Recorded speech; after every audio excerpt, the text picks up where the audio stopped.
So today's video is filmed on the red chair of wisdom. And today's topic is, what should today's topic be?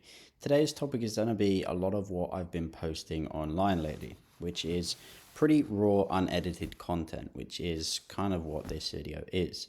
And in my opinion, this is the most valuable stuff that I've ever posted to Instagram. This is stuff that takes me seconds to do, takes me seconds to post, or I don't even fucking post it. My virtual assistant does. He's awesome.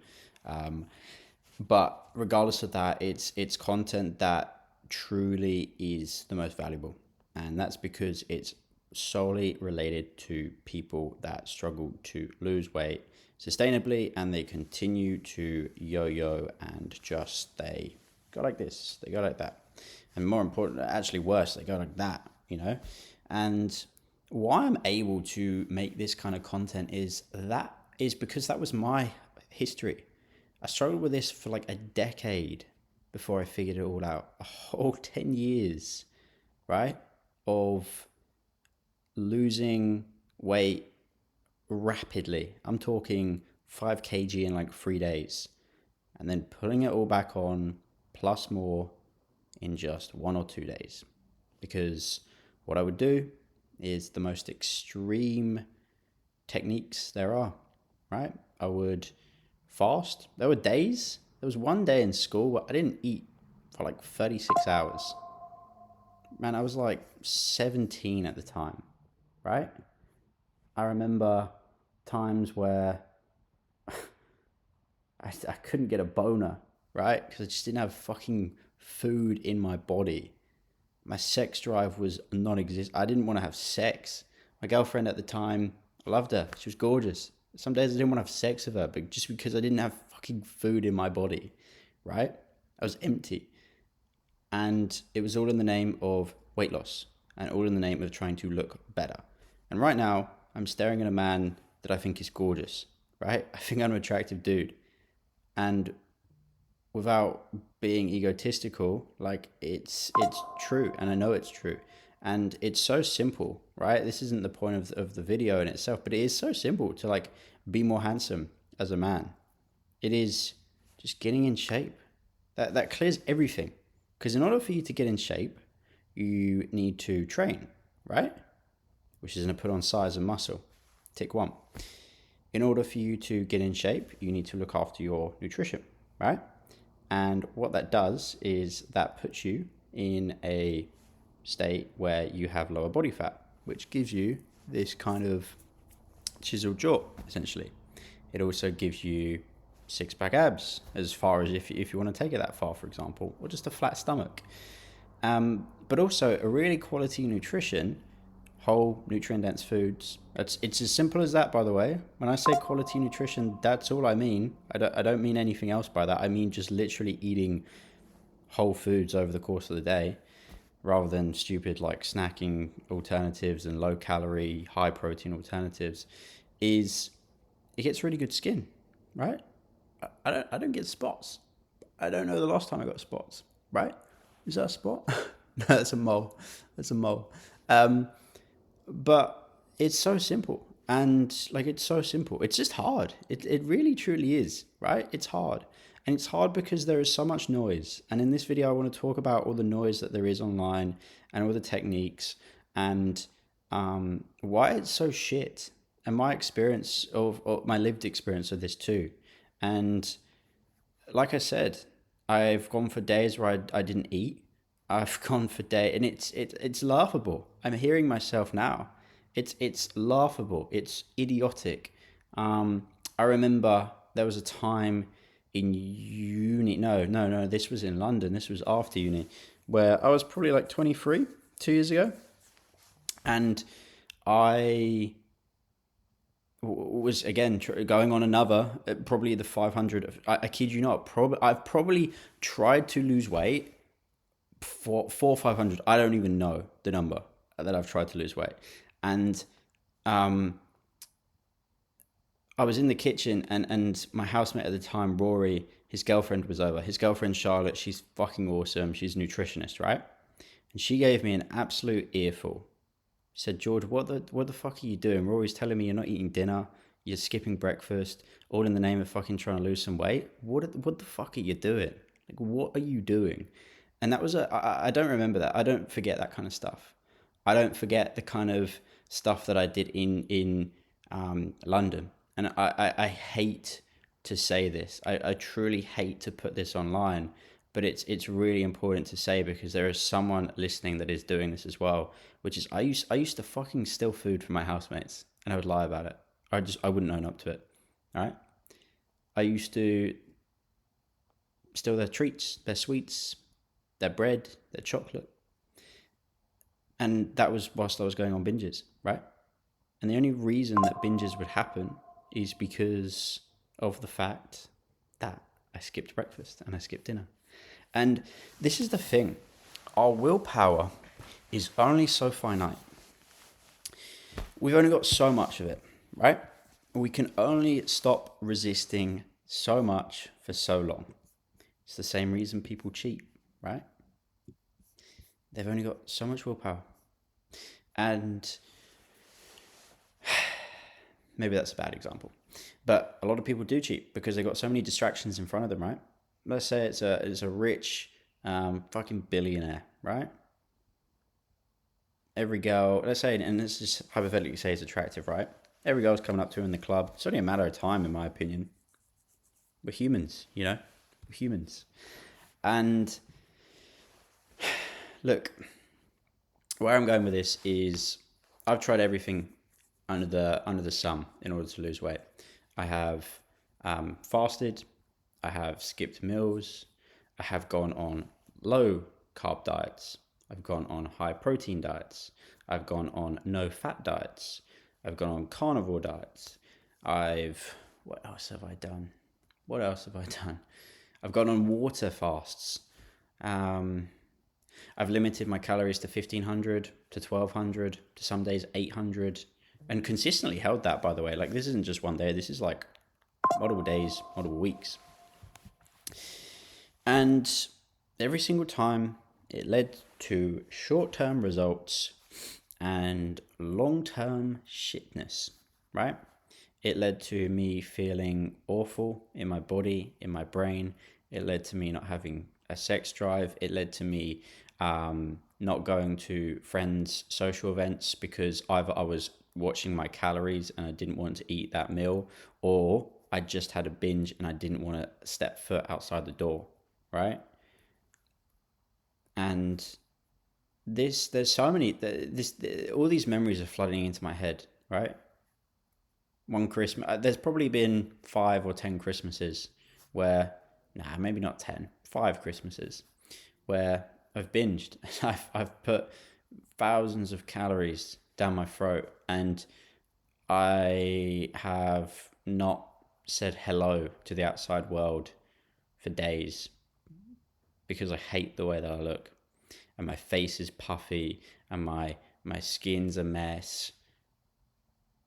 And my body feels horrible internally. And, there's a lot of gas as well. When you fucking binge eat, all you do is fart. It's disgusting. And maybe this is a bit TMI, but hey, this is my lived experience.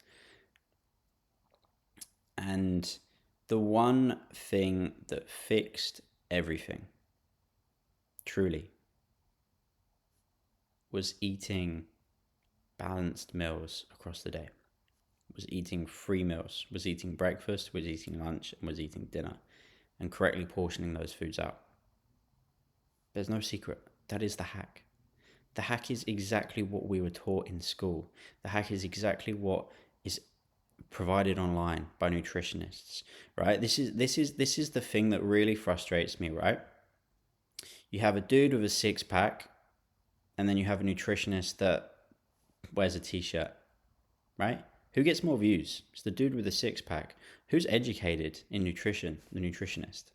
And look, I'm not a nutritionist. I will say this loud and clear. I'm not a nutritionist.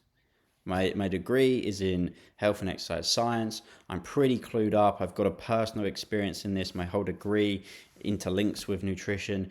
But I'm not a nutritionist. I'm not a qualified nutritionist. I'm not a clinical nutritionist, not at all. I could get there. I could do another year at uni, a master's degree in nutrition. I could be one, but I'm not one.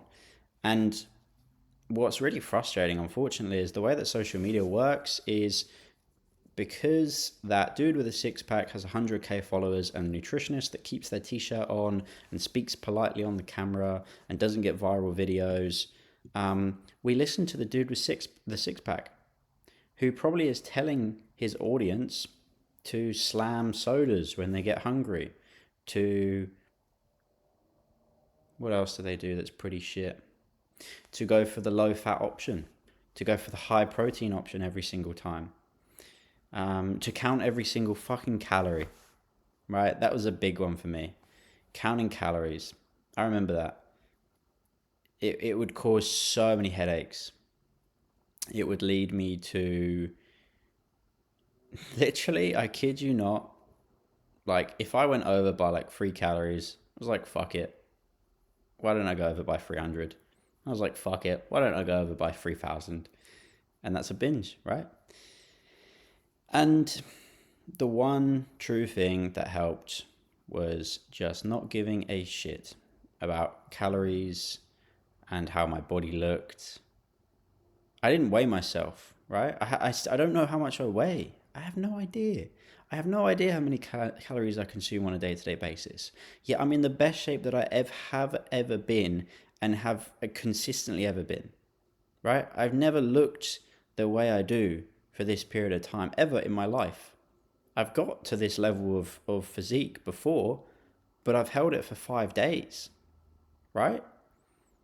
And that's because the method that I used in order to get there wasn't sustainable and wasn't realistic. Realistic, sustainable, it's all the same word. It's not, but you get my point. So, look, if you're going to take one thing from this video, take the knowledge. Well, there's so many things to take. One, take my lived experience of binge eating and realize how shit it is. And I hope this scares you. I hope it's like one of those fucking commercials about smoking or driving drunk that you're like, I never want to do this because look at the effects that it can have. I hope it's one of those videos for you. But maybe it's not. And maybe it's not hitting you so much. So if that's the case, I'll give you a bit of advice. Eat breakfast, eat lunch, eat dinner. Have a balanced meal, i.e. a meal. Each meal has protein, carbs, fats, and fiber. And ideally correctly portion out that food. So try to have a serving of each of those elements. And just don't obsess with the data. That's a big thing, I think, for a lot of people. All right. Some people love data, right? And some people work really well with it. But I think for a majority of people, me included, data becomes very obsessive. And it becomes this game of like, how can I hack the system? We live in that world now of just like hacking stuff and trying to get the shortest way through something, the easiest way, the easiest path. It's the reason why there's low calorie items, right? So stop tracking your weight, stop tracking your food, stop tracking everything. Just enjoy the process of doing it, right? Don't do it for the results, because there you become results orientated, right? Your identity is the result. And what happens when you achieve the result? You go back to old habits because you've achieved the result. It's why some people become a millionaire, they achieve their financial target, and then they get depressed because they've worked so hard to achieve something that they thought would bring them happiness, and they realize that it doesn't. All right? And you need to find enjoyment and pride and happiness and satisfaction during the process. You need to become process and identity orientated. So what is process and identity orientation? I guess to differentiate the two, they're very similar. Process orientation is you're very structured with your routine. But as in, every morning I wake up, I do 50 pull-ups and I eat well and I have dinner at this time. You're very process orientated. But let's say, I don't know, one night you sleep over at your girlfriend's and she doesn't have a pull-up bar, right? Oh crap, I'm out of routine and everything falls to shit. that happens to me. That's happened to me before as well. And that's process orientation. And the difference between process and identity orientation is, regardless of what's going on in your outside environment, you are someone that follows through with everything that you do. So you go and find a way to do those pull-ups. Maybe just do them later in the day. You know, the fact that you're at your girlfriend's that morning doesn't impact you. Doesn't, that spanner in the road, you know, you just drive over it instead of it just fucking makes you swerve off. And the easiest way to become identity orientated is to make the process as enjoyable as possible. And the way we do that is by making it so simple and easy to follow that it is physically so hard to fuck up. And if I've just not told you the easiest way to lose weight, then you haven't paid any attention to this video, because it is as simple as eating breakfast, lunch, and dinner in a balanced respect. That is it. You won't binge, you won't emotionally eat, and you'll achieve whatever weight loss goal you have. So I'm going to end it there. It's 16 minutes of me on a Friday night. It's 10 p.m. here in Melbourne. So I hope it was useful.